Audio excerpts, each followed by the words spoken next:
In today's video, I'm going to teach you how to access Cloudflare Zero Trust.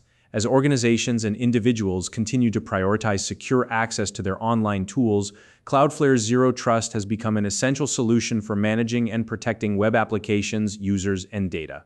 Whether you're setting it up for the first time or need a refresher, this guide will walk you through the process step by step. By the end, you'll have a secure, reliable system in place. So let's dive right in. To get started, the first thing you need to do is log into your Cloudflare Dashboard. This is the central hub for managing all of your Cloudflare services, so make sure you have your login credentials handy. If you're new to Cloudflare, you'll need to create an account first, but assuming you already have one, simply head over to the dashboard and log in. Once you're in the dashboard, look at the sidebar on the left-hand side of the screen. You're going to locate the Zero Trust or Cloudflare One icon. Depending on your account, it might be labeled differently, but both names lead to the same section, so don't worry if it's one or the other. Now, click on that Zero Trust or Cloudflare One icon.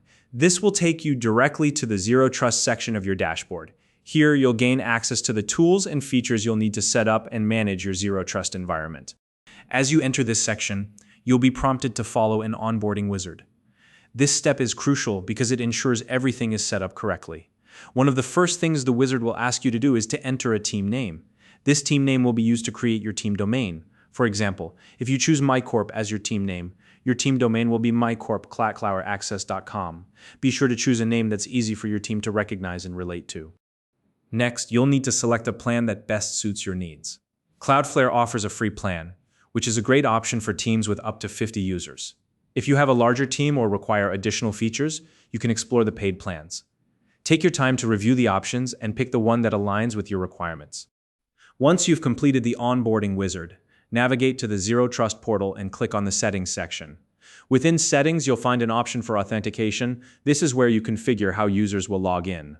Cloudflare offers multiple login methods, such as a one-time PIN or third-party identity providers like Google Workspace or Azure AD. Choose the method that works best for your organization's security and convenience. After configuring authentication, it's time to create access groups.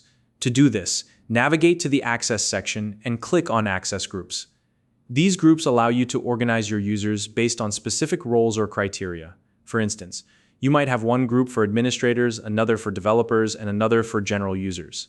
Think about how your team operates and set up groups that make sense for you. With your groups in place, you can now add and configure applications. Again, head to the Access section, but this time click on Applications. Here, you'll link your applications to the access groups you created earlier. This is where you define which users or groups can access specific applications and ensure that only authorized individuals gain entry. Finally, tie everything together by linking your applications to the access groups and the authentication methods you defined earlier. This step ensures that your Zero Trust setup is both functional and secure. Once these connections are established, you're all set. And there you have it. That's how you access and set up Cloudflare Zero Trust. By following these steps, you'll have a robust security system in place to protect your applications and data. If you found this video helpful, please like and subscribe.